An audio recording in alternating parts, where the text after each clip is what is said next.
In previous videos, I've shared the idea that what we call everyday reality, including the reality of our body and the universe, is a human construct. So you can go and check those videos out if you feel like.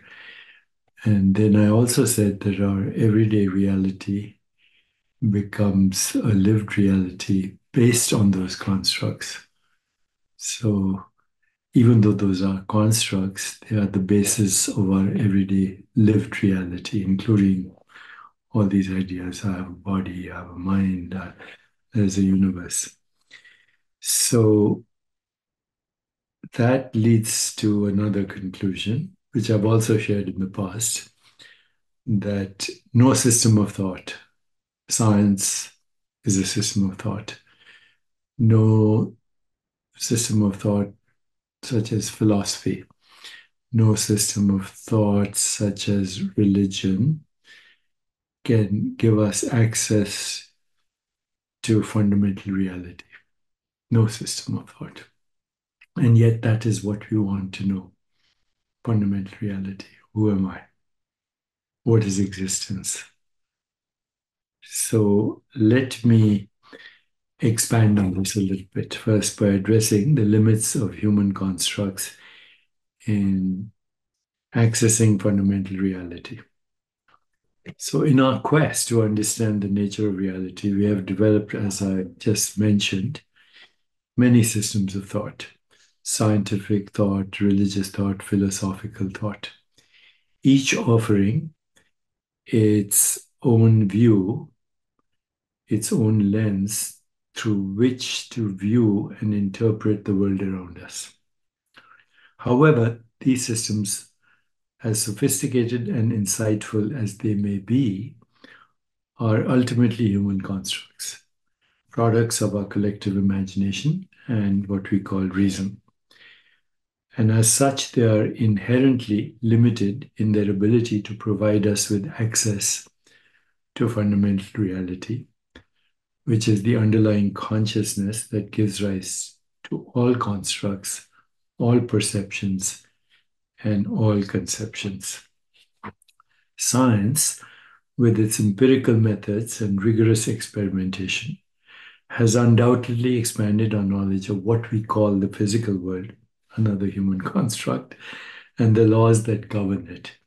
Yet, even the most advanced scientific theories are ultimately models, approximations of reality that are shaped by our sensory limitations, cognitive biases, and the very language we use to describe and conceptualize the world.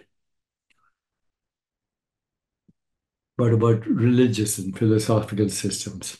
Well, these offer profound insights into the nature of existence, the human condition, and the realms beyond the material.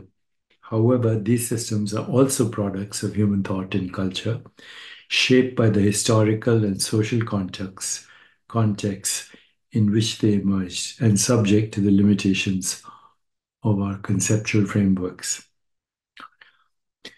So, what is reality? Well, let's talk about the ineffable nature of fundamental reality. Fundamental reality, the primordial consciousness that underlies all existence, is neither perceivable nor conceivable through our ordinary modes of perception and cognition. And yet it is the source from which all constructs, perceptions, and conceptions arise. It transcends them all. It is the ground of being, the ultimate reality that cannot be grasped or contained within the confines of any system of thought or belief. To truly experience this fundamental reality, one must abandon all constructs, all preconceived notions, and all conceptual frameworks. It's a journey of letting go and of transcending the limitations of the mind and its constructs. And only by quietening the incessant chatter of our thoughts and concepts can we glimpse the stillness and presence that lies at the heart of all existence. I love to quote Rumi when he says,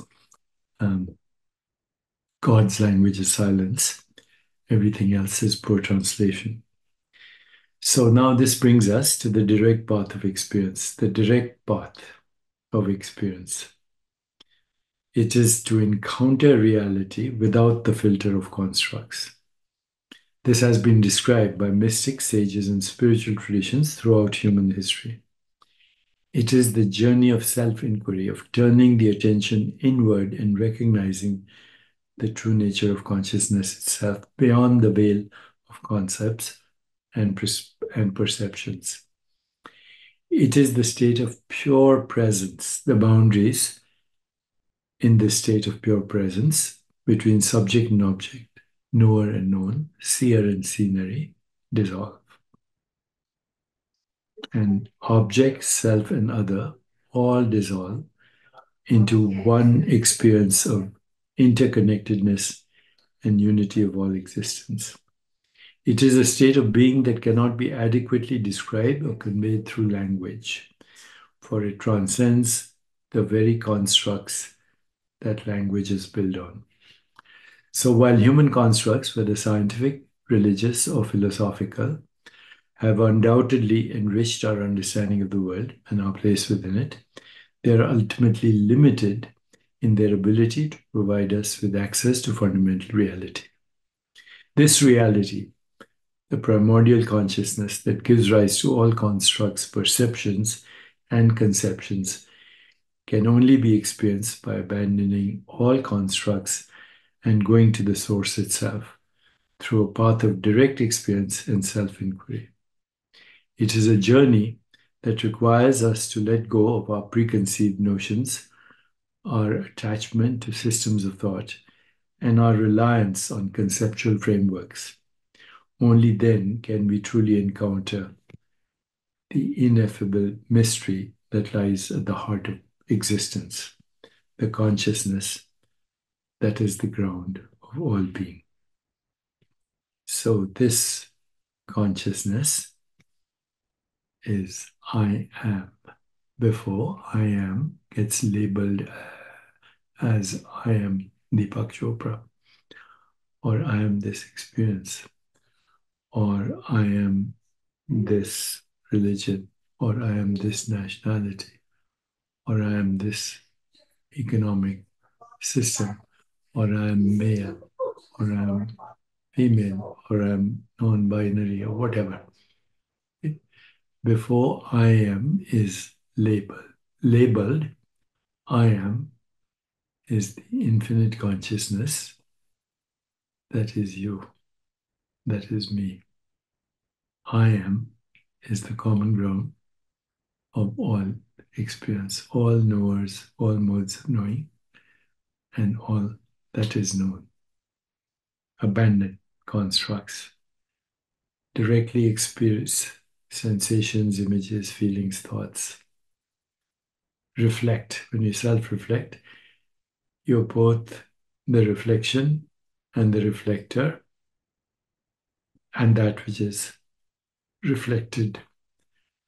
Even in self reflection, there is no subject object split, and that is who we are, beyond all subject and object as experiences, that which gives rise to the perception of subject and object, the split that is artificial. And there is immense joy in that. There is the experience of Satyam, truth, Shivam, awareness, Sundaram, beauty. Presence in an object is beauty. Presence in the experience of the other being is love. And that is ultimate truth. Love, beauty, existence, presence. Ultimate. That's why it's also ecstatic. Ektasis means to step out of the constructed theater of space, time, and causality. Wishing you Satyam, Shivam, Sundaram.